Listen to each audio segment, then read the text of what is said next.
असल में ना हम दूसरे को जानते हैं ना खुद को जानते हैं। बात ऐसी है जैसे कहते हैं, क्या चीज़ हो तुम खुद तुझे मालूम नहीं है। हम दूसरे को कैसे जानते हैं? संबंध से जानते हैं। अगर दूसरे के साथ हमारा कोई संबंध हो तो ही हम उसको जानेंगे, और वो भी संबंध के आधार पर। ए अगर बी को जानता है तो कैसे जानता है? ए के लिए बी क्या होता है? अगर बी उसकी पत्नी है तो बी को क्या जानेगा? एक पत्नी के रूप में जानेगा।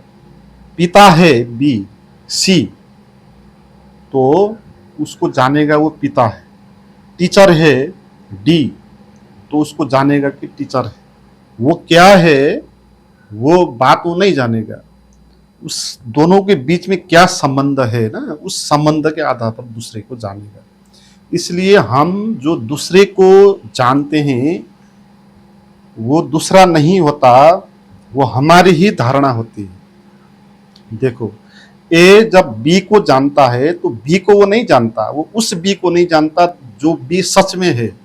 वो उस बी को जानता है जो ए ने अपनी धारणाओं से निर्मित किया है। तो दूसरा हमारे लिए हम ही होते हैं। हम ही दूसरा क्या है अपने मन में खुद ही उसका एक स्ट्रक्चर बना लेते हैं, नहीं? और वो स्ट्रक्चर कहाँ से आएगा? वो परंपरा से आएगा, शास्त्रों से आएगा, व्याख्याओं से आएगा, धारणाओं से आएगा। अगर बी पत्नी है तो ये व्याख्या कहाँ से आया? ये परंपरा से आया, ये आपकी पत्नी है। तो इसका अर्थ क्या है कि ये अब आपकी ही रहेगी। आप जो कुछ कहोगे ये करेगी, किसी के पास नहीं जाएगी, इस पर आपका नियंत्रण होगा। ये सब बातें जो कुछ भी आपने बी के लिए जाना, वो कहाँ से जाना? रिलेशन से जाना। रिलेशन क्या था? पत्नी। और उसका जो मीनिंग है वो कहाँ से आया? परंपराओं से आया। पत्नी माने क्या? वो शास्त्रों में लिखा है, परंपराओं में है, तो वहीं से उसने जान के उसको कहा वो पत्नी है। मगर जो उसने कहा पत्नी है वो रियल नहीं है। वो एक आदमी भी है, पत्नी ही नहीं है। और वो भी अपनी भूमिकाओं के अनुसार फर्क फर्क रूप लेती है। आपके लिए वो पत्नी है ना, अपनी बेटी के लिए तो फिर माँ हो जाएगी, अपनी माँ के लिए फिर बेटी हो जाएगी। इसलिए आपने जिस बी को जाना एक पत्नी के रूप में, आपने उसको संपूर्ण रूप से नहीं जाना, आपने अपनी धारणाओं को उसमें डाल के ही जाना। इसलिए हमारा जो भी रिलेशन होता है ये सब अभिनय होता है, हम किसी को भी नहीं जानते। और सब जो दूसरे के बारे में धारणा आती है वो परंपराएं से आती है। बी आपका गुरु है तो आप जानेंगे उसको एक गुरु के रूप में। और गुरु माने क्या? वो सब परंपराओं से आएगा। गुरु की पैर पकड़ना चाहिए, जो वो कहता है उसकी बात माननी चाहिए, उसकी पूजा करनी चाहिए। गुरु माने ये। तो आपकी जो धारणाएं है ना, वो धारणाएं के आधार पर आप उसको गुरु देख रहे हो। असल में वो गुरु ऐसा कुछ है नहीं। कोई भी आदमी पर्सन नहीं होता ना, जिस तरह हम एज अ पर्सन देखते हैं उसको। जब हम दूसरे को एज अ पर्सन देखते हैं, या पत्नी या पिता या शिक्षक या गुरु या मित्र या दुश्मन, तो वहां पर हम क्या कर रहे होते हैं? उस आदमी को एक पर्सनालिटी दे रहे हैं, एक पर्सन के रूप में जो स्टेबल है, जो सदा रहेगा। मगर इस तरह कोई भी आदमी नहीं होता जो स्टेबल है। जैसे टीचर है तो ऐसा नहीं होगा कि 24 घंटा वो टीचर ही रहेगा, है ना? ऐसे स्टेबल टीचर वो नहीं है। तो कोई भी आदमी जो होता है ना, उसका कोई भी इस तरह का रूप नहीं होता जो स्टेबल है, जो सदा एक ही होता है। इसीलिए भी ये बात गलत है दूसरे को जानने की। हम कहते हैं कि दूसरे को जानते हैं, ये मेरे ये है, वो मेरे ये है, ये मेरा दुश्मन है, मित्र है, परिचित है। और अपरिचित है तो फिर हम जानेंगे नहीं, है ना? हम कहेंगे उसको मैं नहीं जानते। जानना नाम से ही थोड़ी होता है। आपने किसी का नाम जाना और उतने में ही आप कह देते हैं मैं उसको जानता हूं, इसका नाम ये है। तो नाम कहने से दूसरा क्या है वो कैसे पता चलेगा? कोई भी दूसरा पता नहीं चल सकता कि वो क्या है जब तक आप खुद को नहीं जानते हो। क्योंकि कोई भी आदमी इस तरह स्टेबल नहीं होता। आदमी एक प्रवाह होता है। सुबह कुछ और होता है, शाम कुछ और हो जाता है, अगले दिन कुछ और हो जाएगा। कभी वो किस भूमिका में होगा, कभी किस भूमिका में, परिवार में है, तो वहाँ पर एक गार्जियन की भूमिका में होगा, ऑफिस में है तो हो सकता है वो एक नौकर की भूमिका में हो सकता है ना? तो किसके पास वो है, किस भूमिका में वो है, उस हिसाब के उसका जो पर्सनालिटी है ना चेंज होता होता जाएगा। मीनिंग कहीं भी एक जगह रुकेगा नहीं, एक जगह ऐसा नहीं होगा कि यही ये आदमी है ना? तो आदमी तो एक डेवलपमेंट है ना, आदमी ऐसा नहीं कि ये बनी बनाओ एक स्ट्रक्चर है ना? आदमी है एक प्रवाह, वो आगे गति कर रहा है और उसके भीतर ऊर्जा है और ऊर्जा का कोई नाम नहीं है। इसलिए हम दूसरे क्या है कभी भी जान नहीं सकते। दूसरे क्या है हम तभी जान सकते हैं जब हम खुद को जाने।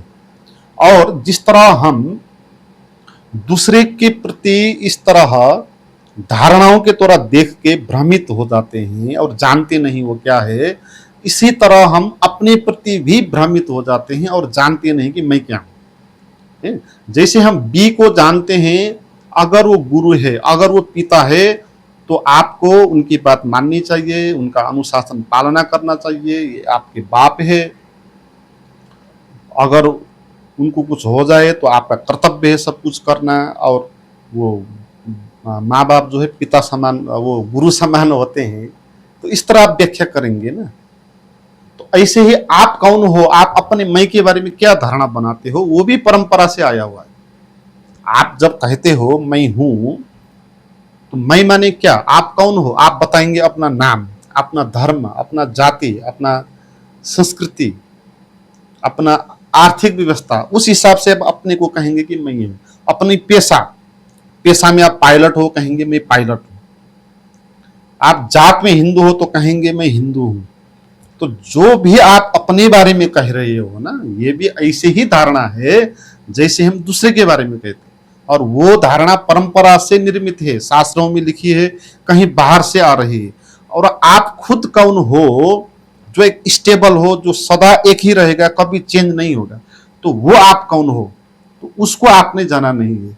तो आपने अपने बारे में जो इंफॉर्मेशन है समाज से लिया हुआ, उसके आधार पे आप अपने को पहचान करते हो।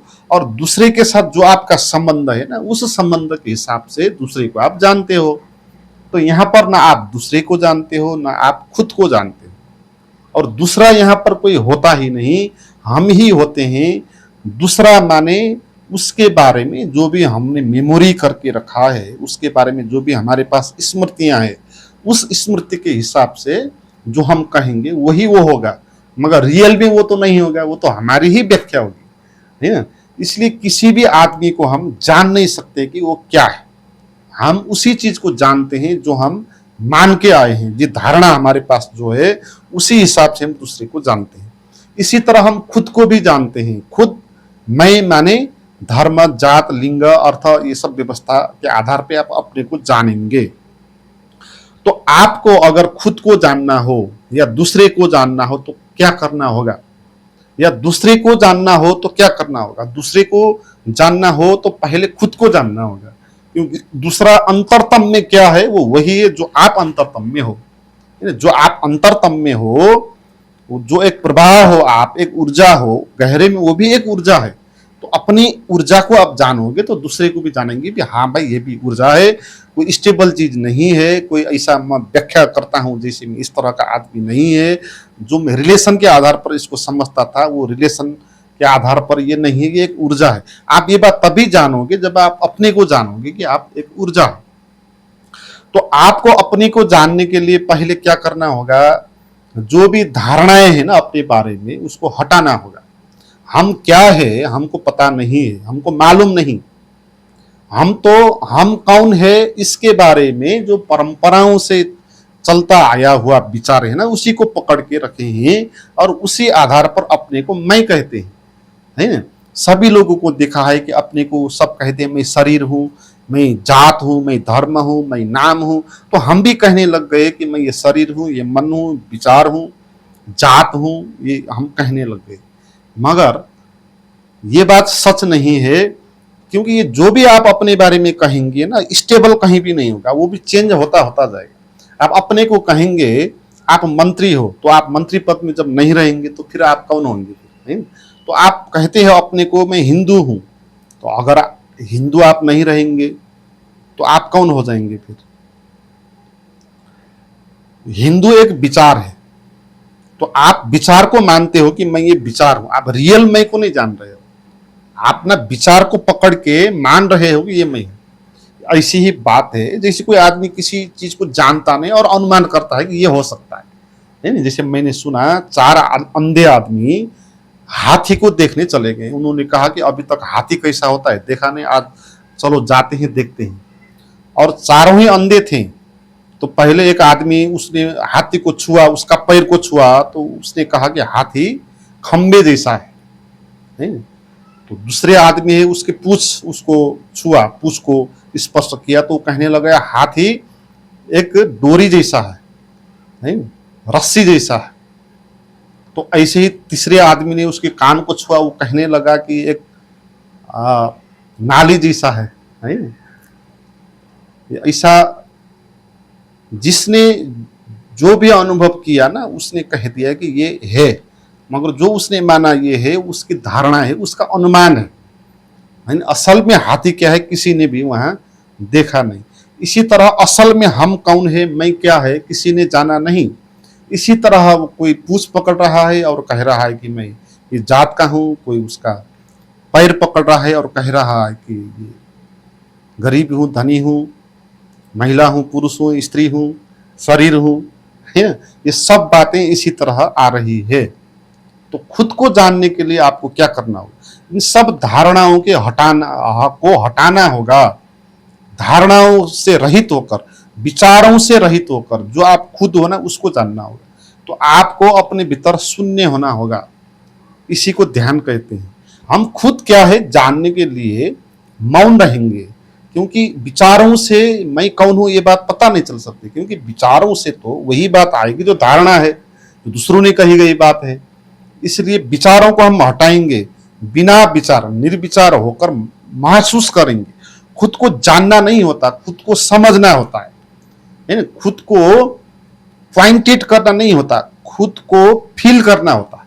आप भीतर से फील करना है, आपको अपनी ऊर्जा को फील करना है, अपनी शांति को फील करना है। आप पाएंगे वहां एक ऊर्जा है, एक शांति है, एक आनंद है। कोई रूप नहीं, कोई नाम नहीं, कोई धारणा नहीं, कोई विचार नहीं। इस तरह आप एक शून्य के अनुभव में आ जाएंगे कि आप ऐसा एक शून्य हो जिसमें आनंद भी है, जिसमें होश भी है, जो सभी तरह सर्वव्याप्त है। तो इस किस्म का मैं का बोध आपको होगा।